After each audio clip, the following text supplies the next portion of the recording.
اور ایک یہ تربیت ہے جو اہل ایمان کی محمد عربی نے کی تھی. 313 ہو کے جبل کی قوتوں کے خلاف کھڑے ہو گئے. جب عمیر نے جا کے رپورٹ دی نا ابو جہل کو کہ وہ تو 3 اونٹ کھا سکیں گے اور 300 سے کچھ کم اور کچھ زیادہ ان کی تعداد ہے، اس سے زیادہ نہیں ہے، میں خوب وادیاں دیکھ آیا ہوں، میں خوب ٹیلے دیکھ آیا ہوں. تو ابو جہل نے سنادید قریش کو بلا کر کہا عمیر کی رپورٹ سنو کتنی حوصلہ افزا ہے. صبح لڑائی کی نوبت نہیں آئے گی، صبح تو رسیاں کٹھی کرو اور جکڑ جکڑ کے مسلمانوں کو اونٹوں کی پشتوں پہ باندھ لیں گے اور پھر سین حرم میں جا کے کعبۃ اللہ کی دیواروں کے ساتھ باندھ دیں گے. لوگوں کو تماشا دکھایا کریں گے کہ یہ نیا دین لے کر آئے تھے اور یہ ان کا کیا حال ہے. جب اس نے رعونت بھرے اپنی زبان سے یہ جملے نکالے تو عمیر جو سارا منظر اپنی آنکھوں سے دیکھ کر آیا تھا، ابن حشام میں لفظ موجود ہیں، اس نے کہا وَلَٰكِنْ رَأَيْتُ یا معشر قریش البلایا تحمل المنایا.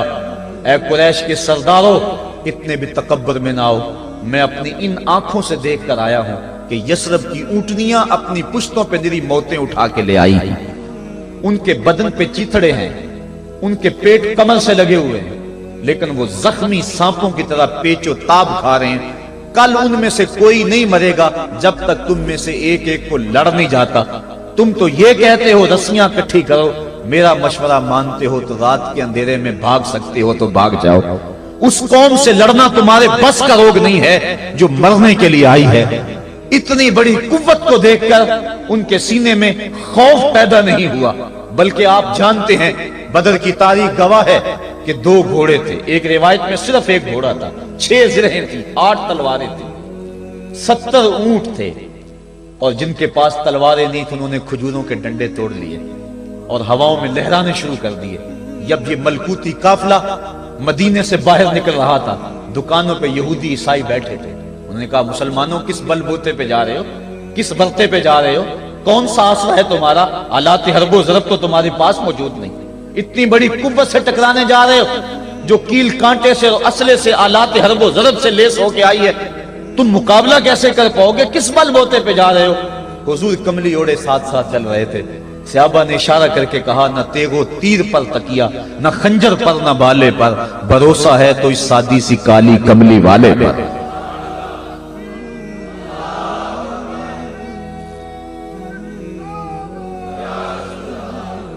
اب اس ماحول میں جبکہ کفار پورا لاؤ لشکر لے کے آئے اور ابو جہل نے کہا اعلان کر دو لنا عزا ولا عزا لکم، یہ ان کے بت کا نام ہے. ہمارے پاس عزا ہے تمہارے پاس عزا نہیں، ہمارے پاس لات ہے تمہارے پاس لات نہیں، ہمارے پاس منات ہے تمہارے پاس منات نہیں، ہمارے 360 خدا اور تمہارا ایک خدا، مقابلہ ہی کوئی نہیں. اس نے کہا کھڑے ہو کے اونچی جگہ پہ کہا اپنے نقیب کو اعلان کرو لنا عزا ولا عزا لکم. حضور کے کانوں میں آواز پڑی، فرمایا علی تم بھی اونچے ٹیلے پہ کھڑے ہو جاؤ اور تم ان کو جواب میں کہو اللہ مولانا ولا مولا لکم، اللہ ہمارا مولا ہے تمہارا مولا کوئی نہیں ہے. اور پھر حضور نے سجدے میں سر رکھ دیا.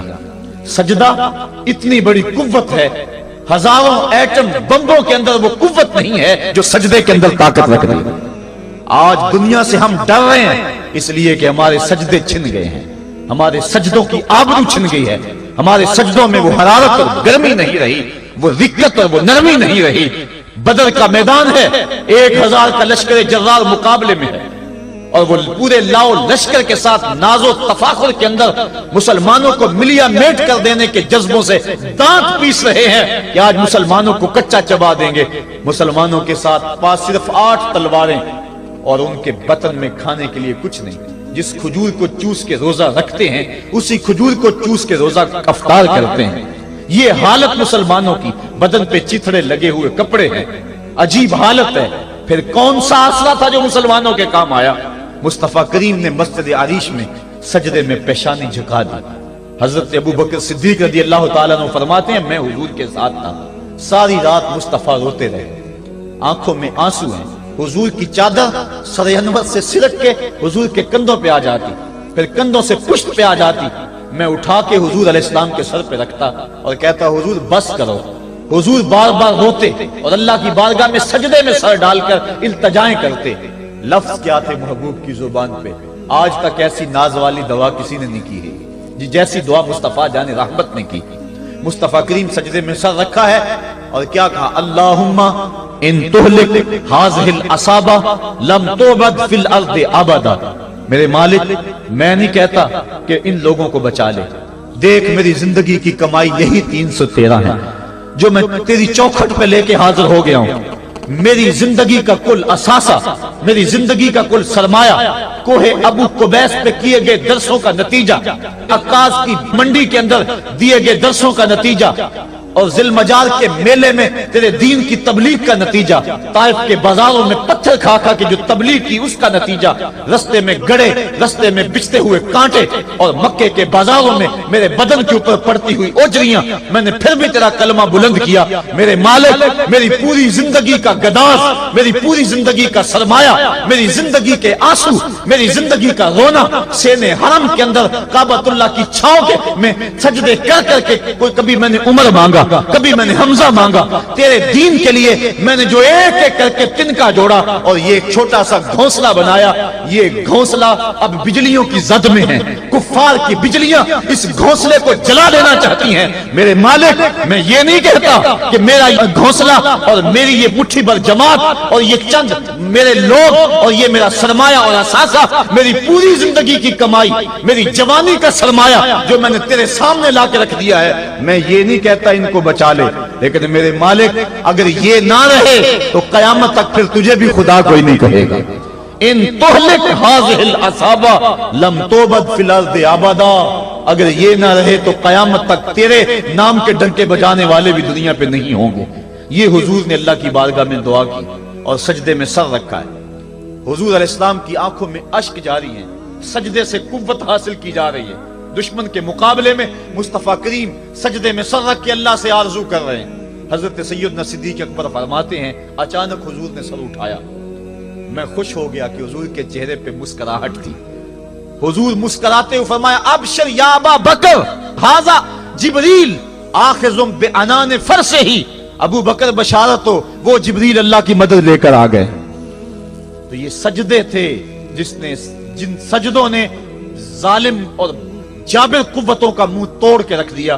حضرت علی المرتضی روایت کرتے ہیں رضی اللہ تعالیٰ عنہ، فرماتے ہیں میں نے ہاتھ میں تلوار تھامی اور میدان میں کود پڑا، میں نے کئی کافروں کو واصل جہنم کیا، پھر پلٹ کے دیکھا کہ میں حضور کی زیارت کر لوں، لیکن مجھے حضور نظر نہ آئے۔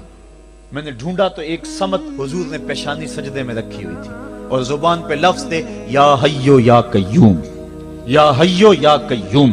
حضور یہ پڑھتے جا رہے تھے، یا حیو یا قیوم کا وظیفہ پڑھتے جا رہے تھے اور سجدے میں پیشانی تھی حضور کی۔ میں پھر دوبارہ آیا اس سجدے سے جوش لے کر، اس سجدے سے گرمی اور حرارت لے کر، اور پھر دشمن کی صفوں میں کود گیا۔ میں نے ایک کافر کو واصل جہنم کیا، پھر زیارت کے لیے واپس آیا، دیکھا تو پھر سجدے میں حضور نے سر رکھا ہوا ہے اور یہی کہہ رہے ہیں، یا حیو یا قیوم، یا حیو یا قیوم، یا حیو یا قیوم برحمتک استغیث۔ یہ جملے حضور کی زبان پہ ہیں اور سجدے میں حضور کی پیشانی۔ میں پھر گیا، پھر آیا، کئی بار ایسا ہوا میں کافر کو قتل کرتا، پھر آتا حضور کو سجدے میں دیکھتا۔ فرمایا پھر حضور نے تلوار تھامی اور مصطفیٰ کریم میدان جنگ میں کود پڑے۔ لوگ بڑھ چڑھ کے دشمنوں پہ حملہ کرتے تھے، لیکن جو سب سے آگے کافروں کی صفوں میں کود کے حملہ کر رہا تھا وہ آمنہ کا لال محمد مصطفیٰ صلی اللہ علیہ وسلم۔ تو سجدے سے وہ قوت ملتی ہے، سجدے سے وہ نور اور روشنی ملتی ہے کہ پورے زمانے میں اجالا کیا جا سکتا ہے۔ آج 56-57 اسلامی ملک دنیا کے سامنے رسوا ہو رہے ہیں اور دنیا کے سامنے سجدہ ریز ہیں، اس لیے کہ وہ ایک خدا کے سامنے سجدہ کرنا بھول گئے ہیں۔ ایک سجدہ جسے تو گراں سمجھتا ہے 1000 سجدے سے آدمی کو دیتا ہے نجات۔ آؤ اس کے حضور جھکو، اس کے حضور جھکنے والا کسی کے آگے نہیں جھکتا۔ سجدہ اس کو قوت دیتا ہے، تو راز کن فکاں ہے، اپنی آنکھوں پر عیاں ہو جا، خودی کا راز نہ ہو جا، خدا کا ترجمہ ہو جا، خودی میں ڈوب جا غافل، یہ سر زندگانی ہے، نکل کر حلقہ شام و سحر سے جاویداں ہو جا، گزر جا بن کے سیلے تندرو کوہ بیاباں سے، گلستان راہ میں آئے تو جوئے نغمہ خواں ہو جا۔ مالک کے حضور جب بندہ عزت سے سر جھکا دیتا ہے، اللہ کی رحمتیں بندے پہ نازل ہوتی ہے۔ ایک روایت میں آتا ہے جب بندہ نماز کے لیے کھڑا ہوتا ہے، ابھی اس نے سجدے میں جانا ہوتا ہے، ابھی وہ قیام ہی کرتا ہے، اللہ فرماتا ہے میرے بندے کے گناہ جو ہیں اس کے بدن سے نکال کے ایک سمت کر دو، تاکہ میرا بندہ اس حالت کے اندر میرے حضور حاضر ہو کہ وہ گناہوں سے پاک اور صاف ہو۔ حضرت نبی رحمت صلی اللہ علیہ وآلہ وسلم فرماتے ہیں کہ پھر اس کے سارے گناہ اس کے بدن سے اتار کے ایک سمت رکھ دیے جاتے ہیں، اور بندہ مصلی پہ سبحان ربی العالی کے نغمے الاپتا ہے، رکوع کرتا ہے، سجدے کرتا ہے، جب سلام پھیر کے نماز ختم کر کے دعا کر کے جانے لگتا ہے تو فرشتے عرض کرتے ہیں مالک یہ جو گناہ اتار کے ایک سائیڈ پہ رکھے تھے یہ دوبارہ اس کو دے دیں؟ اللہ فرماتا ہے جس کی جھولی سے گناہ نکال لیے تھے دوبارہ اس کی جھولی میں نہیں ڈالیں۔ اللہ اکبر۔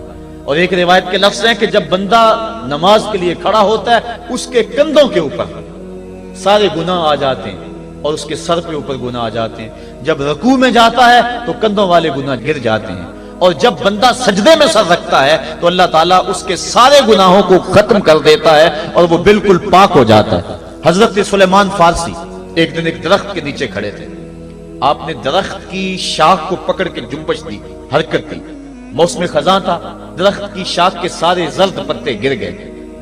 ایک صحابی پاس کھڑے تھے، انہیں پوچھنے لگے عثمان تو نے مجھے پوچھا نہیں کہ میں نے درخت کی شاخ کو یوں ہلایا کیوں ہے؟ انہوں نے کہا اچھا پھر آپ بتا دیں کہ آپ نے درخت کی شاخ کو یوں کیوں ہلایا ہے؟ کہا سنو پھر ایک دن میں اور چند صحابہ حضور کے ساتھ جا رہے تھے، رستے میں ایک درخت آیا، اس کے نیچے حضور کھڑے ہوئے، حضور نے اس طرح درخت کی شاخ کو پکڑ کے ہلایا، یوں پتے جھڑ گئے، ہم اس منظر کو دیکھتے رہے۔ حضور علیہ السلام نے فرمایا سلمان فارسی تو نے مجھے پوچھا نہیں کہ میں نے اس درخت کی شاخ کو یوں کیوں ہلایا ہے؟ تو میں نے عرض کی حضور آپ بتا دیں کہ آپ نے کیوں ہلایا ہے؟ فرمایا سلمان جس طرح اس درخت کی شاخ کو ہلایا گیا اور سارے پتے جھڑ گئے، جب کوئی بندہ سجدے میں سر رکھتا ہے، نماز پڑھتا ہے، اس کے سارے گناہ دھل جاتے ہیں اور وہ پاک اور صاف ہو جاتا ہے۔